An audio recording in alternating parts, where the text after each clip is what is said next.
All right, good morning, everyone, and welcome to Hamilton Citywide Medical Grand Rounds for today, October 12th. We'll bring up the next slide.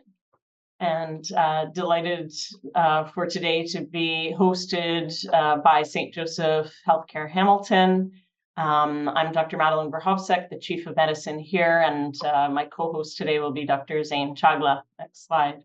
So we'll start with this land acknowledgement, and I'll read it here. We acknowledge that St. Joseph Healthcare Hamilton sits on the traditional territories of the Mississaugas and the Haudenosaunee nations, and is within the lands protected by the Dish with One Spoon Wampum Agreement.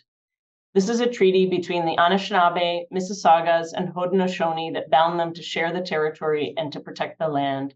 Subsequent Indigenous nations and peoples, Europeans, and all newcomers have been invited into this treaty in the spirit of peace, friendship, and respect. And when we talk about sharing the territory and protecting the land, I think this connects up very poignantly with our topic today as it relates to climate change. Next slide, please. So it's my honor to welcome Dr. Sarah Khan, who's a pediatric infectious disease physician, who's joining us today for Infection Control Week. And will be speaking with us on the topic of climate change and the emergence of new infectious diseases, specifically with a focus on Candida auris. And as mentioned, Dr. Zain Chagla is co-hosting with me today. He's our head of service for infectious diseases at St. Joe's. So I'm going to hand things over to Zain to give us a bit more introduction to Dr. Khan. Hi, everyone. And again, welcome to IPAC Week. We'll be having some activities next week, and so keep your eyes on it. But this is always the highlight of the week is our medical grand rounds. So I have the pleasure of introducing my colleague, Dr. Sarah Khan, today. She's a pediatric infectious disease specialist and associate professor at McMaster University. She's also the associate medical director of infection prevention and control at Hamilton Health Sciences. She completed her pediatric residency and master's in health research methodology at McMaster University, ID fellowship, and CTN postdoctoral fellowship in HIV at the Hospital for Sick Children. She also did her diploma in tropical medicine at the Gorgas Institute. Her scholarly focus is antimicrobial stewardship, infection control, and infant feeding in the HIV context. And with that, I'll hand it over to you, Sarah. Thanks so much, Zain and Madeline, and especially for the land acknowledgement. As you point out, it is quite relevant to the topic today. So in terms of conflicts of interest, nothing relevant to this talk to share today. So an outline for our next sort of hour together is to talk briefly about what is climate change or global warming, what are the health impacts of global warming with a focus on infectious diseases, and we'll briefly touch on the principle of One Health and what that means. And then we'll dive into Candida auris and what you need to know about it from a clinical perspective, but also the infection control measures we need to start to sort of really prioritize to control this drug-resistant and high-risk pathogen. And then we'll sort of get to that question of, is the emergence of Candida auris truly a reflection of the pressure of global warming? And then we'll sort of round this out by talking about what changes we can make now to curb the impacts that we've discussed. Oh, and as Zain mentioned, this was a topic selected by the infection control team at St. Joe's. And so happy to kind of start off the upcoming week with this discussion. So just again, a primer on what is global warming. As you know, since the Industrial Revolution over the past 40 years, global annual temperatures have increased dramatically by 0.18 degrees Celsius per decade, which is a dramatic climb compared to previous decades. Truly, our planet has never been hotter. 9 of the 10 warmest years since 1880, when record keeping began, have occurred since 2005, and the 5 hottest since 2015. We have to limit global warming to 1.5 degrees Celsius by 2040 to avoid a world marked by drought, wildfire, tropical storms, climate disasters. These impacts are felt most greatly, of course, in the economically marginalized. Climate change is a major driver for poverty, displacement, hunger, and social unrest. So what actually is causing this rising temperature? As we learned about in grade school, this rising carbon dioxide and pollutants, along with methane, nitrous oxide, water vapor, and fluorinated gases, are accumulating in our atmosphere and thereby absorbing the solar radiation, which would normally be reflected off the Earth's surface. Instead, these pollutants are trapping heat, resulting in the greenhouse effect. Now, this is largely driven, of course, by human consumption of fossil fuels, coal, oil, gasoline, and natural gas. If we look at US data, the largest producer of greenhouse gases is transportation, electricity production, and industrial activity at more than 20% each. And so when we think about the combined effects of these human interventions and the natural influences on global temperature, we're seeing this gradual and significant rise over the last few decades. And so what has been sort of done? We all recall the Paris Climate Agreement in 2015, where over 180 countries committed to lower emissions by setting new standards and policies. Of course, we are not meeting these targets. The 5 key elements of the Paris Agreement were countries committing to strengthening climate action every 5 years, setting long-term goals to achieve zero emissions, enhanced transparency to ensure commitments would be met, and climate finance for, of course, developing countries. And significant adaptations to sort of impact those most vulnerable across the globe. These, however, were big promises with insufficient commitment, and there is a significant progress gap seen. So if we look at the sort of report card that's come out in recent years around how countries are actually doing, you'll see the majority of countries are either insufficient, highly insufficient, or critically insufficient in meeting their Paris Agreement targets. And with this progress gap, we are seeing that we are currently here in sort of this temperature map. And even if we achieved government pledges, we would only get ourselves into this orange zone. And Paris Target Agreement would have brought us down into this yellow zone, far above where we were pre-industrial baseline. So why is this truly an issue, and what is the global health threat? So we're all seeing the headlines day to day. There are places in the globe that will be unlivable as the temperatures rise. Similarly, we're seeing significant people fleeing and climate refugees truly coming to light. There's also these heat waves striking, and really a discussion around we're losing not just people to these situations, but also plant and animal and ecology, which will also impact our access to certain medications, given that sort of the plant extinctions into themselves will be a significant impact. When we look at the cost of this, there have been 22 weather and climate disasters since 2017, costing over $1 billion worth of damage. The 4 trillion metric tons of ice that the Antarctic has melted since the 1990s, again, is causing havoc on coastal communities worldwide. So we've briefly touched on these causes: the rapid industrialization, the energy overuse, our continuing agricultural practices and deforestation, and significant other industries such as transport, livestock, and resource extraction are perpetuating the problem. And it's resulting in these effects that we've already alluded to: the rising temperatures, the rising sea levels, the unpredictable weather patterns, the increase in extreme weather events, land degradation, and of course, the loss of wildlife and biodiversity. What are the impacts that we will continue to see, aside from the displaced people and poverty, loss of livelihood, hunger, malnutrition, diseases, and global food and water shortages? So to speak to sort of the data that we have surrounding this, and there's actually a really good series in the Lancet that kind of speaks to sort of the data evident to date around sort of the rising amount of land affected by droughts. And you can see sort of the percentage of land affected by drought every drought events per year, classified by the number of months in drought, is significantly rising, and even some regions at 6 months of drought per year. When we talk about wildfire damage, this you can see the sort of moving into the red zone here, where the average number of days per year each person was exposed to very high or extremely high wildfire damage in 2018 to 2021, also significantly on the rise, and of course in the global south mainly. And then the lethality of these extreme weather events being described as well, significant increasing in occurrences along this trend. And we've alluded to this already, but the food insecurity also is being seen both in terms of rising moderate food insecurity and severe insecurity over the last sort of 10 years. And we know that with food insecurity, we reduce our nutritional status as hosts, worsening our recovery from things like infectious diseases. And there will be ongoing migration in response to these scarce resources of water and arable land.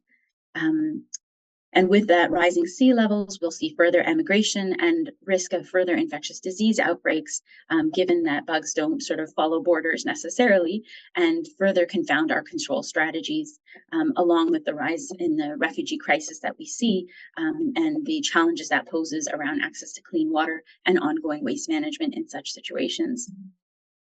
And so there are a range of ways that climate change is impacting human health that we've alluded to already in terms of sort of the respiratory and heat stress and cardiovascular failure, malnutrition, diarrheal illness, mental health, forced migration, civil conflict, injuries, fatalities, but also infectious diseases. So we'll talk about malaria, dengue, and a variety of other sort of vector-borne diseases. We'll speak briefly to waterborne and zoonotic infections. But truly, climate change is the greatest health threat of the 21st century. And the reality being that climate change and global health impact is really not well studied, planned for, or funded at this time. And again, as has been alluded to, we see the vulnerability factors, the global south specifically, being hit by these exposures to a variety of sort of vulnerabilities, and our health systems are really not prepared for the burden that this will lead to in the range of diseases that we're speaking of. And so the reality that, we may not be as prepared as we like to think.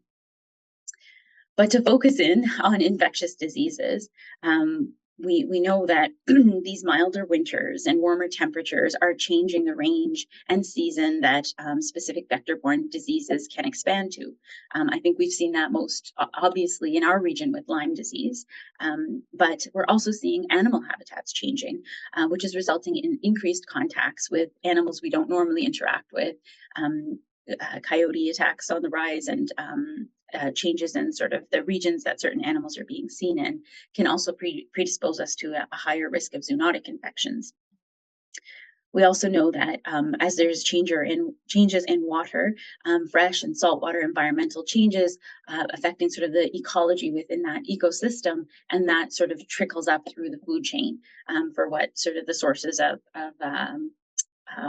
water-related agriculture and that we are that we take part in. The other reality being the rises in temperatures are resulting in changes in where we would normally see certain fungi, and we'll get a little bit more deeper into that. Obviously, we can't cover all of these specific health threats, but we'll cover a few of them in a little bit more depth. So when we speak to vector-borne or zoonotic diseases, we recognize that there is sort of typically a geographic distribution that certain vectors or animals that can act as mediators of transmission would normally be within. But as we see seasonal variation, the populations of these hazards, if you will change, and the interactions and exposures we have with said hazards will also be increasing. That, in addition to the land use practices, the extreme weather events, and infrastructure and housing changes, we are definitely changing the borders that we live within, along with the reality that the ecosystems that we interact with are changing. And similarly, our susceptibility to immunity and our food security and nutrition puts us at a greater vulnerability. So if we kind of want to dive into a couple more concrete examples, one can look at malaria. So there has been an increase in the serious stepping in here, increase in the degree or the epidemiology of malaria in places like Colombia and Ethiopia, where they would previously not see malaria in the highlands. Typically, the number of suitable months per year for malaria transmission in the African highlands has increased by about 30% in the past 5 years compared to 1950s baseline data. That said, it has decreased in some of the lowlands as they're actually too warm. There's been significant changes in rainfall and humidity, and so we're seeing sort of borders shift in terms of the vectors for malaria themselves. Same with dengue. We're seeing much more rises in deaths and 100 million infections over 5 years in over a year in 5 different countries. And you can see the mathematical modeling for dengue vectorial capacity for the Aedes aegypti and Aedes albopictus mosquitoes really sort of changing and rising over the past decades. And Zika virus was an interesting case study unto itself, which typically was never seen in the Americas.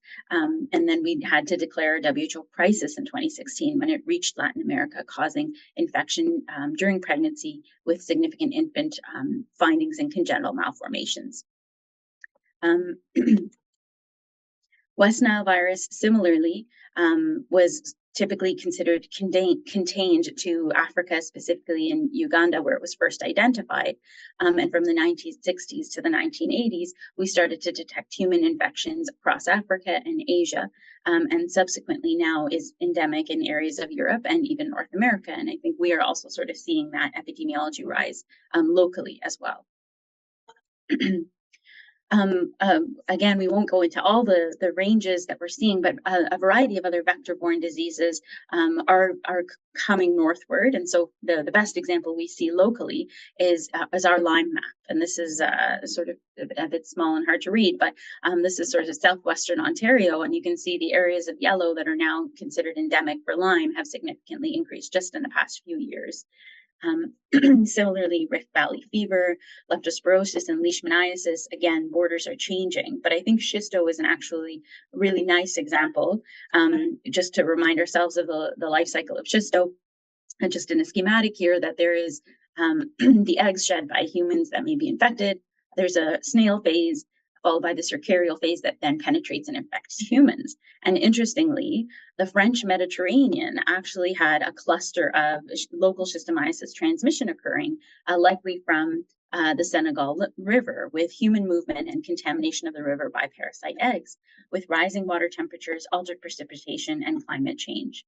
And so just to sort of, again, focus on that free living stage of schisto, followed by the snail stage and the second free living stage, and subsequent human infection.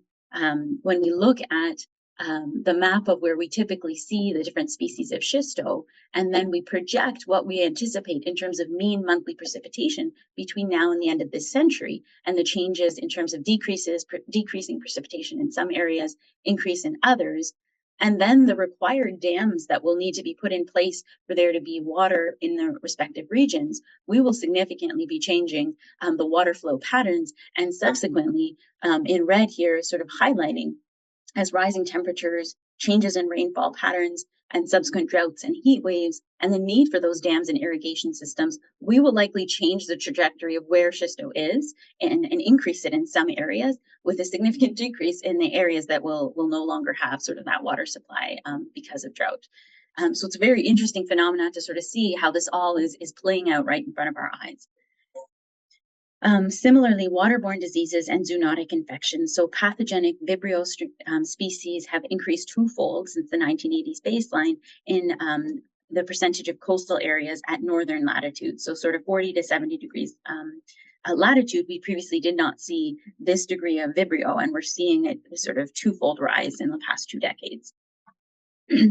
Similarly, increased transmission between wildlife and domesticated animals is resulting in a rise in salmonellosis, and ecosystem changes such as water bodies shrinking and organic water being more concentrated, actually favoring certain vectors, for example, the Culin pipiens, which is the vector mosquito for West Nile virus. And you can also sort of recognize that as we increase deforestation, we are again changing the ecology for where typical vectors may be, and we may be introducing increased human interactions with said vectors. So this is, again, just the Vibrio data in terms of the rise in the north, where we typically would have seen where it's stabilizing in the south, but rising in the north, sorry. Again, it's the suitability for Vibrio outbreaks on the rise, and the rise being seen actually in the United States Northeast, where we typically wouldn't be seeing Vibrio. So this, I think, really speaks nicely to this concept of One Health. And this is where the evolution and sustenance of our planet hinges on a symbiotic relationship between humans, animals, and the environment that we share, and thereby we are interconnected. Human populations are expanding into new areas, having more contact with wild domestic animals and livestock and pets. And this is sort of a new approach to the way we look at health and disease. And when we talk about this in the context of climate change, deforestation, and changing farming practices, we are disrupting the environments that allow disease to pass to animals. And as there is increased movement of people, animals, and animal products through trade, we are sort of losing the separation that we previously saw. And really, this requires an approach from a policy, legislation, and governance, with investment and financing, with real sort of investment in R&D to get knowledge integration and leadership, so that we can apply sort of evidence and predict in setting up our health systems and our surveillance systems, so that we can really have equitable practices across sort of all of these domains, the animal, environment, and human interface. And so One Health is sort of this concept or approach that really does focus on a lot of the key topics that become relevant when we talk about Candida auris, when we're talking about the antimicrobial resistance, the potential human-animal bond, changes in water as well. So I think it kind of leads nicely into sort of our next section of our talk.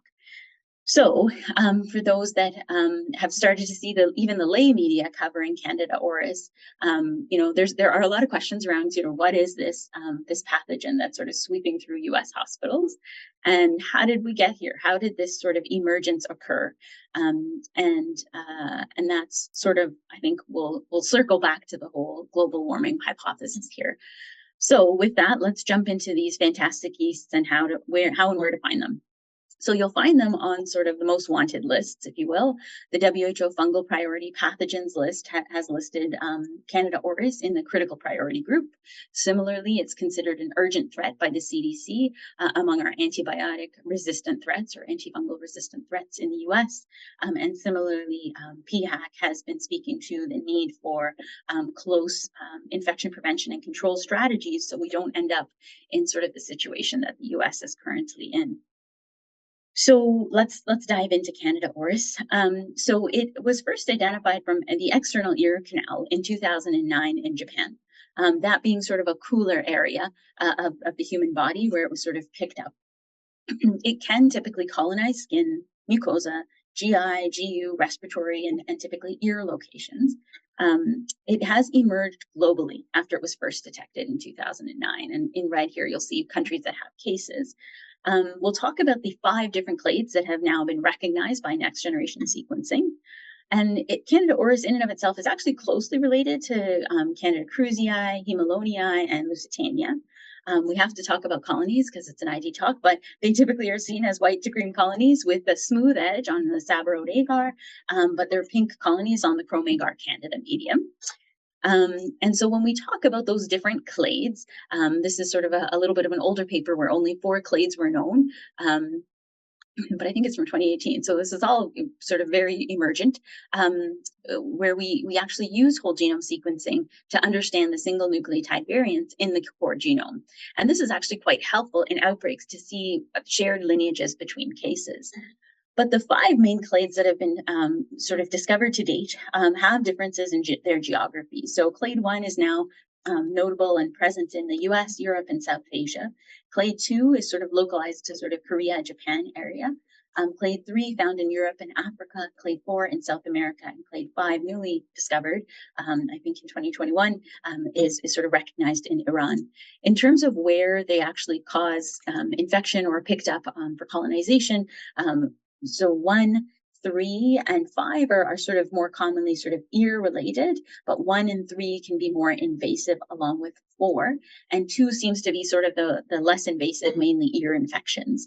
There have been outbreaks associated with all of these strains, but again, 1, 3, and 5 have sort of pulled through as the highly invasive, causing severe infection, whereas 2 and 5 much more sort of superficial in nature and less virulent, if you will. And then the other challenge, of course, with Candida auris is the drug resistance. So I've sort of tried to summarize with these letters, A for azoles, E for echinocandins, and P for polyenes. But 1 is really emerging as a very drug resistant strain with some pan resistant. And strain 2, again, less virulent and more susceptible, thankfully. We see a variety of resistance in both clades 3 and 4. We've seen cases of 4 here in Ontario, and the majority were reasonably sensitive, echinocandin sensitive mainly, and clade 5 is really just has azole resistance. The MDR sort of definition by PHAC is resistance to azoles and amphotericin. And so what we have here from our Canadian data is clade 4 clade 2 and 4 came out as a more sensitive in our local data, but we did see resistance to one drug class in clade 1 and 3 and some MDR clade 1s. So in terms of the Canadian epidemiology, this data is from PHAC. We do have a Canadian nosocomial infection surveillance program, which is monitoring this. But as you can see, we are seeing a rise in cases across the country. In dark blue is Ontario and Quebec. And so that sort of is the area rising most. Next would probably be British Columbia, Alberta in light blue. And there have been occasional sporadic cases in Saskatchewan, Manitoba, and the Atlantic. In terms of where these specimens are kind of coming from, again, a lot of it is colonization, but we have had some invasive infection as well in terms of blood and urine and respiratory tract. In terms of the US epi, so very different and somewhat scary, but you can see sort of all of the states that have reported and the respective amount that they've reported. And you'll see those bordering states to the south seem to be more highly affected. But again, regions with a lot of travel. So New York was sort of a hotspot for a while, again, with a very international presence of airports and migration. So again, a rapid rise being seen from 2016 to 2021 with over 3,200 cases and over 74,000 colonizations. 17 states have had a first case in the last few years. And you can see here the cases on the rise, both infection and colonization in dark blue there. And again, there's been a threefold rise in echinocandin resistant strains, and similarly pan resistant strains have been reported in the US, which is quite frightening, of course. It has been a notifiable disease in the US since 2018, but there's still variability in the states that are reporting and the reporting requirements per state, which also acts as a significant challenge. In terms of what's interesting, of course, is the rise that you can see significantly after 2020. And although we all don't want to talk about COVID, I think pandemic factors truly is playing into this with the antimicrobial use that happened, variable screening, and the different focus in terms of infection control priorities that realistically happened during the pandemic. So when we talk about risk factors, it's still the same stuff you would think of for any species of Candida. But on top of that, you have to consider, the global element to this. And again, mortality rates are similar for any invasive Candida infection, but the treatment options here can be a little bit more limited, which can increase risk. Canadian data in terms of risk factors that were reported from a 2018 from Alison McKeer's group do speak to the reality of that travel element playing in, and specifically in our Canadian data, travel to the Indian subcontinent was really highlighted in this 2018 data. Healthcare outside of Canada, and one can imagine a lot of that comes from the US as well, and you saw what's happening in the US. And then similarly, being co-colonized with another challenging organism, carbapenemase resistant organisms, also sort of played into a likelihood for being colonized. Now, updated data from PHAC as of this year, recently presented at a AMI symposium, shows again that element of travel. So in orange, you'll see migration or healthcare in India. In yellow here, healthcare in Hong Kong. In blue, healthcare in South Africa. There's still gray where there's no travel, recognizing that travel is not as well reported in surveillance systems. And then healthcare in the US really coming up as we come out of the pandemic as a real risk factor for Candida auris in our more recent data. And so recognizing there is limits to surveillance data and specifics around travel can sometimes be missing, but we really have to be wary of that healthcare in the US and the populations that we see. So we have to get a little bit into microbiology. And so what's interesting about this species of Candida is that it doesn't form germ tubes, pseudohyphae, or chlamydospores in vitro, but it does produce phospholipases and proteinases, which are dependent on the strain. They tend to grow in clumps, and so with that, they have budding occur with no actual daughter cell development, and that results in these aggregates of organisms. And that in and of itself is when you have sort of this clump of almost like a biofilm forming, it's really hard to disrupt that. And that's where fomites come into play with Candida auris and transmission. That said, this makes them less sort of pathogenic in nature, but they survive more in the environment. There are sort of species or clades that are that form less aggregate, and those actually can be more pathogenic and similar to Candida albicans because of that difference.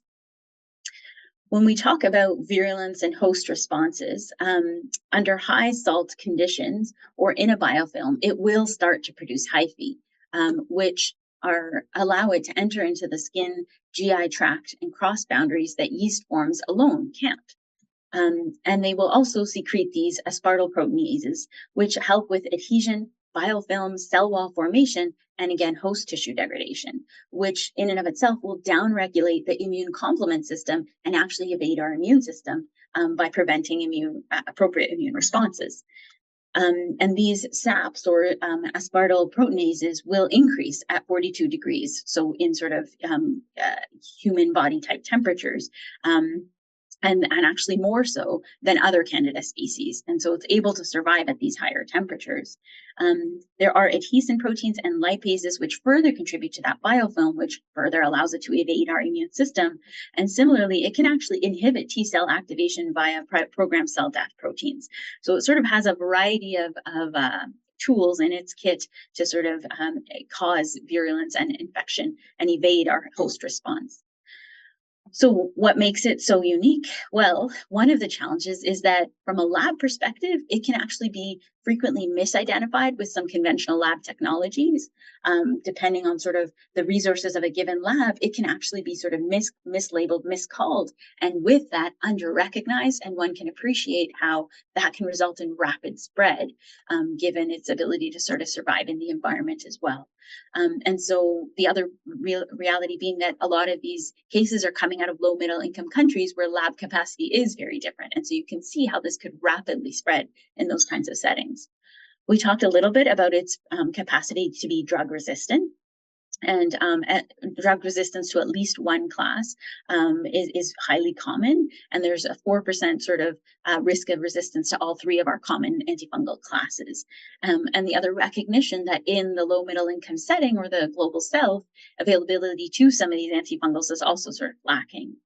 When we talk about what are these mechanisms of resistance that they have, in red here are the azole resistance mechanisms. So it's specifically this ERG11 gene, which also assists in cellular aggregation to create that sort of biofilm aggregate, and as well as azole efflux pumps are also expressed as another mechanism, which vary by clade. Echinocandin resistance is sort of shown here in the green circle, which is really the FKS section of the genome, which is the hotspot for mutations to allow for echinocandin resistance, which is our first-line therapy for most invasive Candida. And then there are also sort of less well-characterized polyene or amphotericin resistance mechanisms, non-synonymous mutations typically described. And similarly, that biofilm is another way that it kind of evades many of our medical interventions as well. The other interesting thing about Candida auris is what we've talked a little bit about already in terms of it being able to colonize sort of some of the cooler elements of the human body, but then those risk factors that we think about in terms of high-risk patients predisposing to actual invasive infection. And so 10% will develop invasive infection, which has a significant mortality risk. And that mortality from infection is described anywhere between sort of 30 to 80%. And we've talked briefly about this, but the other challenge with it is that it can withstand many common hospital disinfectants. And it is also thermoresistant too. So it remains viable on surfaces for prolonged periods of time, which contribute to fomite transmission. And there's actually less well-established cleaning measures. We typically use quaternary ammonium compounds in our cleaning, but those are completely ineffective for Candida auris. And so we really have to be ensuring that we're using sort of the appropriate means for cleaning. And you can imagine, again, in the global south, there are limitations around that, and the pandemic further exacerbated shortages of certain supplies and things like cleaning supplies. And so you can see this emerging as sporadic invasive infections that quickly can result in outbreak in multiple institutions and healthcare facilities. In terms of treatment and prevention, there really is no optimal treatment regimen that's been defined. It's somewhat dependent on strains. Most, thankfully, in Canada have been sensitive to echinocandins, which would be our first-line therapy. This is definitely a pathogen to involve ID in, and we don't typically would treat colonization, but it does highlight the importance of antibiotic stewardship or antifungal stewardship as well to prevent infection and inducing resistance. There's some data in some reported outbreaks around chlorhexidine washes to try and reduce the risk of colonization and potential invasive infection. And then, of course, monitoring for treatment failure or the emergence of resistance on treatment. I'll briefly speak to the antifungal pipeline, which, as you know, is pretty dry, but I'll speak to sort of two agents in brief. Rezafungin is a novel echinocandin similar to anadulafungin, which is more stable, soluble, and has a much longer half-life, which requires only once a week IV dosing. Though resistance has still been documented in that FKS hotspot region of the genome, there's been phase 2 studies. I'll briefly speak to Restore, which was the phase 3 study recently published in NEJM, where they compared rezafungin to Caspo for non-inferiority at 14-day for cure and 30-day for mortality. Their main highlights were efficacy and safety. It was a multi-center prospective RCT, double-blinded with dummy phase. It was an a phase 3 study, and non-inferiority with IV rezafungin compared to Caspo with oral step-down to fluconazole for candidemia or invasive candidiasis. So it wasn't specific to Candida auris, took place in 66 centers in 15 countries. Their table 1 demonstrates really no significant differences in the baseline populations in either arm. And briefly, I'll just speak to their figure 2 around really non-inferiority for global cure in the modified intention to treat population. We won't dive deeper into that. There was non-inferiority for all-cause mortality at day 30 in all of the sensitivity analysis in their modified intention to treat. In terms of serious adverse effects, they were really comparable across arms in about 50% of patients, but pyrexia, electrolyte disturbances, pneumonia, shock, anemia, and infusion reactions. Briefly, I'll speak to another sort of emerging agent, ibrexafungerp, which is in phase 3 clinical trials. Now, it's a derivative of enfumafundin, which is a triterpenoid antifungal. It also inhibits the 1,3 beta-D-glucan synthase, similar to the echinocandin mechanism, via alternating binding sites, and it actually results in less cross-resistance with candins. Again, phase 3 trials are underway. There's currently a specific one called CARES that's an open label, an emergency protocol study for Candida auris. So more data to come. And then in terms of novel agents, we've spoken to those two here on the left, but there is minogapix and osteoconazole, which are sort of in phase 2 clinical trials already. And of course, the drug repurposing, as we saw with other infections, COVID alike, things like lopinavir and sertraline being looked at as the possibility for impact with or possible synergy for Candida auris. So how do we prevent Candida auris? It's really important to think about those risk factors and then implement appropriate screening, because a an ounce of prevention, of course, is worth a pound of cure. I know it sounds silly, but it's so important. Hand hygiene, ensuring to follow sort of the appropriate precautions. This would be contact precautions for the entire stay and subsequent admissions. Having private rooms, I wish we could say we had more at SJHH, as well as dedicated washrooms and commodes. But the reality that our older hospitals are not built for the emergence of this. Again, the importance of daily cleaning and terminal cleaning, similar to what we do with C. diff infection and not using those quats, which is one of our common cleaning agents. The importance of antifungal and antibiotic stewardship. And then, of course, if a case is identified, it should trigger investigation right away with contact tracing, dedicated nursing, cleaning audits, and hand hygiene audits, and minimizing the transfer and movement of these patients from rooms and wards, because we really need to reduce that risk or chance of potential for fomite-related spread, and minimizing, storage supplies and other ways that this sort of agent can move through our hospital systems. And in fact, when we look at the outbreaks that have been reported, a lot of environmental testing gets done for this pathogen because it's very tricky and can spread rapidly. And then, of course, isolating if there are any risk factors, making sure we're doing the appropriate swabs, axilla groin specifically, and any other previously colonized sites. We do have a policy on this. It's been in place for years, and you can find it on your policy library. So let's talk a little bit about these outbreaks that were quite impressive. Europe has reported much more on this because they've sort of seen this earlier than we have. But there have been 5 countries from 2019 to 2021 with 14 outbreaks with 327 cases, so big numbers. There was a very big outbreak in Italy that actually led to 214 cases. It took like over 2 years to sort of settle. But again, you'll see sort of post-COVID, many more outbreaks being seen, thankfully smaller numbers as we got more clear on sort of methods of control, but really interesting in terms of the number of cases and how long these outbreaks can last. And so we'll speak briefly to sort of what COVID did and what in terms of outbreaks with Candida auris. But in December 2020 in Brazil, the first Candida auris carriage case was identified in a COVID-19 ICU. They sampled all close contacts, all ICU patients, healthcare workers, and the environment, and there was a 17% patient transmission. 17% of environmental cultures were positive, which is sort of unheard of in any other sort of bacterial outbreak, and 3 infections with 1 death. In Mexico, similarly, in May of 2020, there was a first case in a facility that was transitioning to become a COVID-only facility. 3 months later, there was an outbreak of Candida auris in 3 of their ICUs, 12 patients affected. Whole genome sequencing demonstrated it was the exact same strain, and there were 5 patients in the end with invasive Candida. 5 patients died of the 6 that had invasive Candida. Similarly, in July 2020 in Florida, there was a hospital with 4 COVID patients that ended up 3 with bloodstream infection, 1 with UTI. 52% in the same ICU ended up screening positive. That is a very high transmission rate. 17% went on to actually have infections, not just colonizations, and 40% of those died.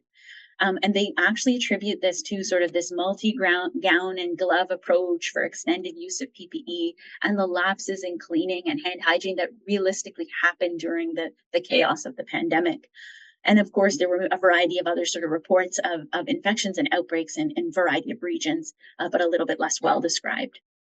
And so the Canadian Candida auris experience, we were lucky to hear from Humber River that has sort of been the first center to really have a big experience.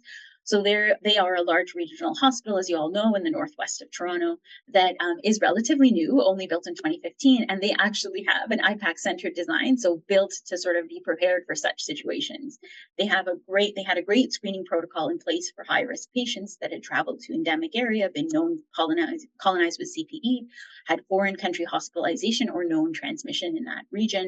And they were swabbed appropriately as advised, as we have in our policy. They ended up with 3 cases, and 2 clearly had a prolonged admission in South Asia prior, and 1 had a 3-day admission to hospital in the Caribbean prior to coming to them. So what they attribute to their successes were their team-based approach, their strong education, their family engagement to sort of see how we can reduce risk of spread, their consultation with PHO, and really effective communication. They have a really great cleaning protocol in place with twice-a-day environmental cleaning, bleach-based, with clear checklists and logs. UV irradiation was used as well as a measure for cleaning. They quarantine all the medical equipment removed from a room for 21 days. They do bleach and UV cleaning times 3-fold on any devices, and then they do further environmental swabs. So a very intensive process, you can imagine. And they monitored for transmission with initial screening of any unit mates on the same ward with a point prevalence on day 0, 7, and 21, and then anyone after they were discharged. And they transferred patients any transferred patients that needed to move remained in isolation until they were confirmed negative. And over this 19-month admission of these 3 cases, they had 0 hospital-acquired events. And again, it really does take that multidisciplinary approach, the dedicated resources, and the buy-in from senior management. So to kind of close the loop on where we were going with climate change and then this pathogen, what is the hypothesis here? Well, humans and mammals have higher body temperatures that most fungi can't tolerate. That's why they sort of live in the environment. But as we're seeing environmental temperatures rise, fungi are starting to become tolerant to these warmer environments. And so simultaneously in 3 different regions with different climates, this pathogen was detected and emerged in Africa, Asia, and South America. But all of these regions were getting warmer than their previous baseline. And so the hypothesis that we're sort of selecting out the hardiest strains to manage to survive in these higher or thermotolerant situations.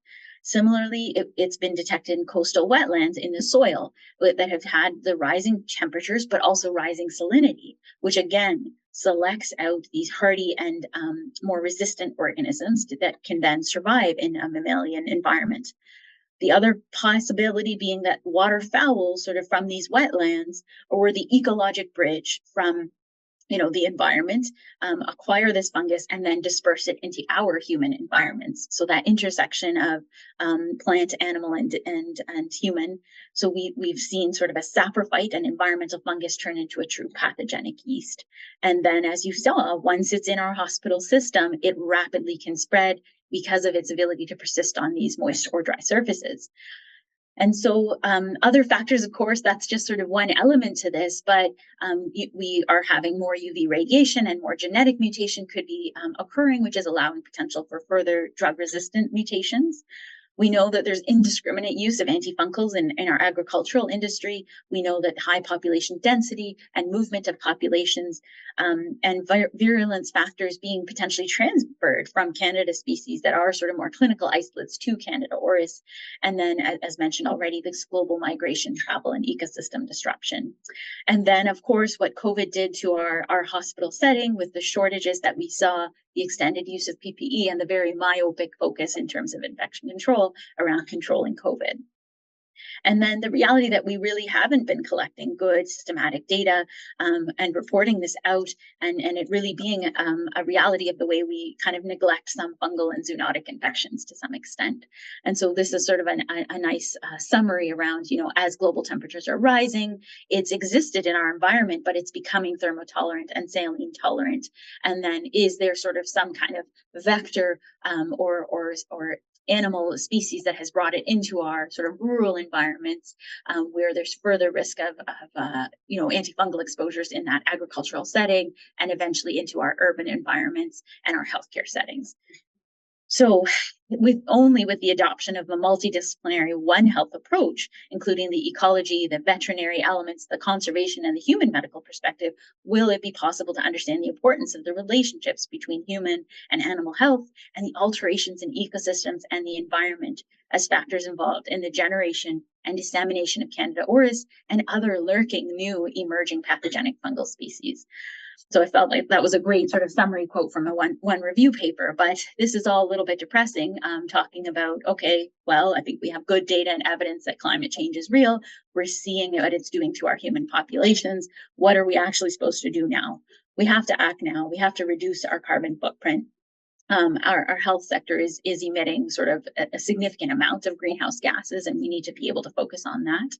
I'm going to skip through some of this, but I think we do acknowledge that in COVID, we actually reduced a lot of our emissions. Again, there was less movement, and we need to kind of think about those kinds of strategies again. We really have to start funding climate and health training, investment, R&D, and really measuring some of these neglected tropical diseases and tracking how they're changing, because unless we do that, we won't and cannot prepare for the future. We have to frame this problem with that transdisciplinary lens, that eco-health, One Health perspective. And it's going to take multiple sectors and disciplines coming together to get surveillance systems, innovative methods to be able to forecast and communicate to the various audiences that need to understand what we're seeing. And we need to sort of harmonize our health data. And so really there needs to be a call to action in global health practices. It has to be and is an emerging priority for the WHO. I think COVID taught us the consequences of unheeded warnings, and we really need to sort of break down the silos in the various kind of industries that are playing into these phenomena. And so this is a great summary slide. There's a great Lancet series, but there's also a really nice BMJ paper that really summarizes, what we're seeing and what we need to do differently moving forward. And I think, again, Lyme is sort of the one we're seeing right now, but Candida auris is what's coming. And I think that's why it's important to sort of start talking about this at Infection Control Week. And I realize I'm running out of time, so I will sort of summarize with global warming will have an impact on our health locally and globally. Candida auris may be the canary in the coal mine of infectious diseases and really speaks to these One Health risks and challenges ahead. We have to consider the harms of unnecessary antimicrobial use. I have to put that out there. And we also have to really think about the epihistories of the patients that we're seeing and their risk of AROs. We have to think about, as we encounter more hardy pathogens and range of infections and tropical or rare diseases, we have to still stick to those first principles of hand hygiene, environmental screening, and cleaning. So with that, we head into Infection Control Week, and I hope this is a bit of an eye-opener on what we're seeing. Thank you so much, Dr. Khan. You covered a huge amount of content. That was incredible in terms of the climate change more broadly, and then specifically with Candida auris and the impacts that we're seeing, and bringing it fairly close to home with that case series at Humber River Hospital. So thank you so much. Well, I'll invite everyone to enter some questions in the Q&A function on Zoom. If you do have any questions, there's also the option to raise your hand on Zoom. And then once we see that, we can unmute you if you prefer to ask any question or make any comments verbally. And I think I can start things off, Sarah.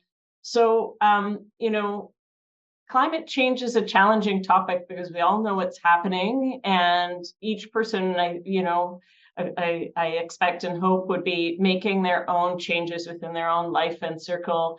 And then there are these huge forces around us, like the emissions from industry and that kind of thing. So I know this is taking you a little bit out of your wheelhouse in infectious diseases, but maybe because this is the kind of chat I would have with you over coffee, if you can reflect for us what you think as physicians our role might be as it relates to advocacy or education. Just a moment for you to be able to share your own personal thoughts with us. Yeah, I mean, it's such a big phenomenon, as you point out. And I think, there's small things that we can do on an individual basis, but I also recognize sort of the power that we hold as physicians and the phenomena that we are seeing day to day, right? I think we're all seeing more refugee patients that are coming with, neglected tropical diseases. Even in the Emerges, we're seeing disease that we don't typically see at the rate we're seeing it at. And so as physicians, I think we have a role and responsibility to kind of be speaking to media. I know that's one of Zane's kind of specific areas of interest, but I think that, we have to start engaging with different sectors, with different populations to kind of bring together this One Health issue, because I think we like to stay in our little wheelhouses and in our silos, but until we start to break down those barriers and improve those collaborations and synergies, I think the IIDR is a good example of this. And I think they've worked a lot with sort of this One Health movement that's coming. But I think really anyone in any sort of aspect of medicine is seeing this to some extent. And I think we have to speak up and advocate around that, and then see where those synergies might lie in areas that we previously haven't been in conversations with, but we have to start kind of opening those doors for those conversations. Thank you, and thanks for those inspiring perspectives. I'll hand things over to Zane, I think, who has a question. Yeah, no, thanks, and I guess it's to go on what was just noted there. How do you convey that? Because I think there's the physician, and this is an incredible presentation, but at a physician level, in the context of understanding how these issues are so interlinked, how do you communicate that to a lay public? Like, how do you communicate that one of the consequences of climate change is the spread of infectious diseases and vulnerability, especially in populations that have never seen these diseases before? Yeah, I think we saw this play out with COVID. Very complex topics had to be brought down into sort of the lay level to sort of say it plain and simple. And I think COVID was in our faces in a way that climate change, to some extent, you can keep choosing to ignore, right? But I think it's bringing our clinical experience to those populations, kind of bringing it to that level of, look, I'm seeing stuff I'd never seen before decades prior, right? Like, how many cases of Lyme did we see 10 years ago, right? We're seeing it. We need to speak about it, right? And I think we need to sort of, I don't think it's about, crazy alarm bells and creating like a whole kind of paranoia around this. But I think it really needs to be brought forward that this isn't a theoretic thing. This isn't headlines in tropical regions. This is right here at home. And we need to start to sort of open these conversations and merge these industries and sectors that need to start with this crosstalk and this dynamic, because I think all of us are going to be impacted. And there's a financial element to this in terms of, people and industry not wanting to really actually pay attention to this. But I think, as physicians, we advocate in so many other ways to government. And I think this is one way we need to start kind of bringing further up on that list for ourselves. Absolutely. I guess the second question, and maybe reflecting on that Humber example, that's a state-of-the-art institution. I think all of us that have had some experience there, but recognizing the challenges that are going to be brought with climate change and the spread of infectious disease within hospitals, how do we advocate in that piece as we expand, as we try to increase healthcare capacity?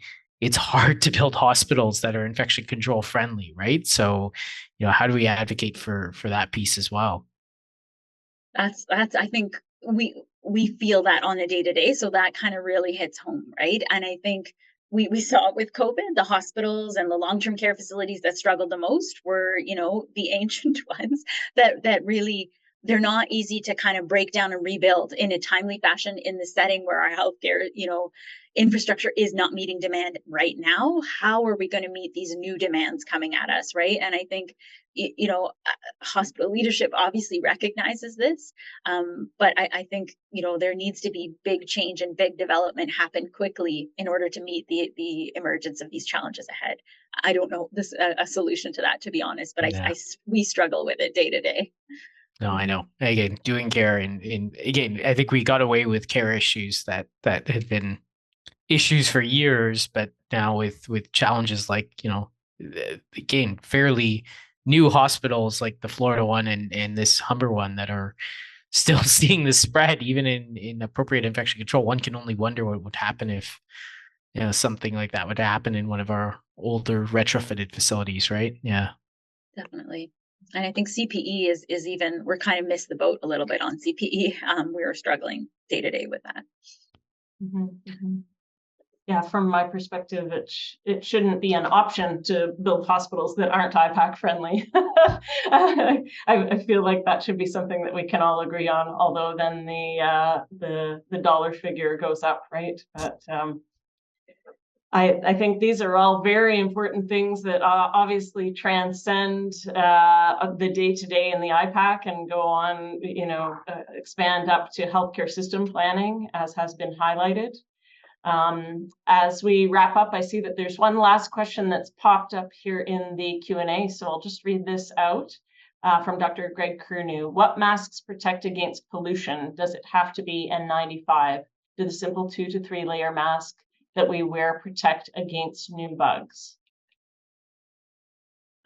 So I think that's sort of a twofold question. There's the pollution element of that, and I think it all depends on the concentrations and the parts per million in a given air environment. So I think in certain regions, you may actually need, like when there was, the wildfires happening and we actually hit those levels, a respirator definitely was reduced to the inhalation risk. In terms of pathogens, I think there's been lots of conversation with that in COVID.